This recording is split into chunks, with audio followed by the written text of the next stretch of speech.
વર્ષના પ્રથમ દિવસે જ ઉત્તર ગુજરાતને ભૂપેન્દ્ર પટેલ સરકારે ભેટ આપી। ભેટ સ્વરૂપે બનાસકાંઠા જિલ્લાનું વિભાજન કરીને 2 જિલ્લા બનાવવાની જાહેરાત કરવામાં આવી। જૂની માંગણીઓને સંતોષતા બનાસકાંઠા જિલ્લામાંથી નવો વાવ થરાદ જિલ્લો બનાવવાની જાહેરાત કરવામાં આવી। તાલુકાની સંખ્યાની દ્રષ્ટિએ બનાસકાંઠા જિલ્લામાં સૌથી વધુ 14 તાલુકાઓનો સમાવેશ થાય છે। એટલું જ નહીં, વિસ્તારની દ્રષ્ટિએ પણ બીજા નંબરનો જિલ્લો છે। ત્યારે મુખ્યમંત્રીએ વસ્તી વિસ્તાર અને તાલુકાનું ભારણ ઘટે અને લોકોને સરકારી સવલતો વધુ સુગમતાથી મળી રહે એ માટે બનાસકાંઠા જિલ્લાનું વિભાજન કરીને 2 જિલ્લાઓ વાવ થરાદ અને બનાસકાંઠા નામે બનાવવાનો નિર્ણય કર્યો। નવા બનનાર વાવ થરાદ જિલ્લામાં વાવ, ભાભર, થરાદ, ધાનેરા, સુઈગામ, લાખણી, દિયોદર અને કાંકરેજ એમ 8 તાલુકા અને ભાભર, થરાદ, થરા અને ધાનેરા એમ 4 નગરપાલિકાનો સમાવેશ થશે। નવા વાવ થરાદ જિલ્લાનું મુખ્ય મથક થરાદ રહેશે, જ્યારે બનાસકાંઠા જિલ્લામાં પાલનપુર, દાંતા, અમીરગઢ, દાંતીવાડા, વડગામ અને ડીસા એમ કુલ 6 તાલુકા તેમજ પાલનપુર અને ડીસા એમ 2 નગરપાલિકાનો સમાવેશ થશે। 2 નવા જિલ્લાના સર્જનથી સરકાર તરફથી મળતું ભંડોળ ગ્રાન્ટમાં વધારો થશે, જેથી નાગરિકોની માળખાકીય અને માનવ વિકાસ સુવિધાઓમાં વધારો થશે।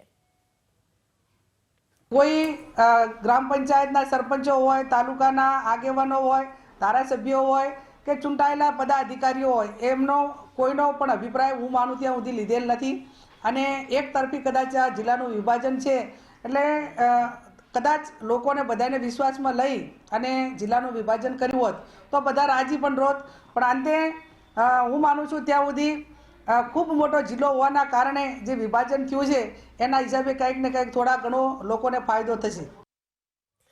તો બનાસકાંઠાના વિભાજનનો પૂર્વ એમએલએ નાથાભાઈ પટેલે કર્યો વિરોધ। નાથાભાઈ પટેલના મતે અમારે થરાદ નથી જવું, પાલનપુર જ અમારા માટે બરાબર છે। ધાનેરા બનાસકાંઠા જિલ્લામાં રહેવા માંગે છે એવું કહેવું છે નાથાભાઈ પટેલનું। થરાદમાં સમાવેશ થતા ધાનેરાના લોકોમાં જોવા મળી રહ્યા છે। ધાનેરાના પૂર્વ ધારાસભ્ય નાથાભાઈ પટેલ છે મારી સાથે। સાહેબ, થરાદને જિલ્લો જાહેર કર્યો, બનાસકાંઠાના 2 વિભાજન, શું કહેશો? અત્યારે થોડા જ સમય પહેલાં જાહેરાત કરવામાં આવી છે ટીવીના માધ્યમ મારફત કે બનાસકાંઠા જિલ્લાના 2 ભાગ પાલનપુર અને થરાદને બંને જિલ્લાના મથકો બનાવવામાં આવ્યા છે।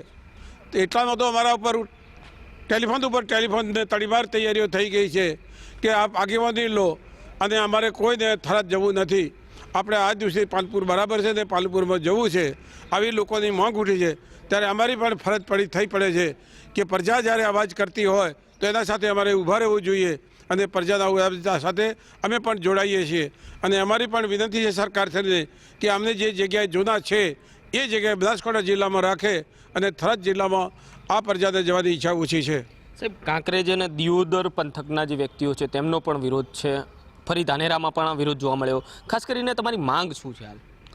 અમારી માંગ એ આ વિસ્તારની અંદર જવા માટે અનુકૂળતા નથી અને આ બાજુનો નજીક ભાગ પડે છે। પથાડા વિસ્તારમાં જે ધાનેરા તાલુકાનો જે વિસ્તાર બાપલા અને આલવાડાનો જે ભાગ છે એના 30 કિલોમીટર ધાનેરા સેન્ટર જુદું પડે વાછોલથી માંડીને અને 40 થી 50 કિલોમીટર આ પડે એટલે 70 થી 80 થાય, પેલું 40 થી 50 કિલોમીટરમાં પાલનપુર આવી જાય છે। માટે નજીકની રીતે અને વાતાવરણની રીતે પણ આ વિસ્તાર માટે અમારા માટે એ પાલનપુર બરાબર છે અને થરાદમાં આ પ્રજા જવા માગતી નથી। સાહેબ, કેબિનેટમાં પણ મંજૂરી મળી છે, ખાસ કરીને કોંગ્રેસ કઈ પ્રકારનો વિરોધ કરવામાં આવશે કોંગ્રેસ દ્વારા? કોંગ્રેસના લોકો આગેવાને પ્રજાના પડખે ઊભું રહેવું પડશે અને પ્રજાના પડખે પ્રજાનો જે અવાજ છે એ કોંગ્રેસનો અવાજ છે અને પ્રજાના આગેવાને લઈને અમારે એનો વિરોધ નોંધાવવો પડશે। બિલકુલ, આ હતા પૂર્વ ધારાસભ્ય નાથાભાઈ પટેલ, જેમને કહ્યું છે કે ધાનેરાને પાલનપુર એટલે કે બનાસકાંઠા જિલ્લામાં સમાવેશ કરવામાં આવે। અગાઉ પણ બનાસકાંઠા જિલ્લામાં સમાવેશ હતો અને હવે થરાદમાં ક્યાંક ધાનેરાનો સમાવેશ કરતા ક્યાંક વિરોધનો સૂર ઉઠ્યો છે।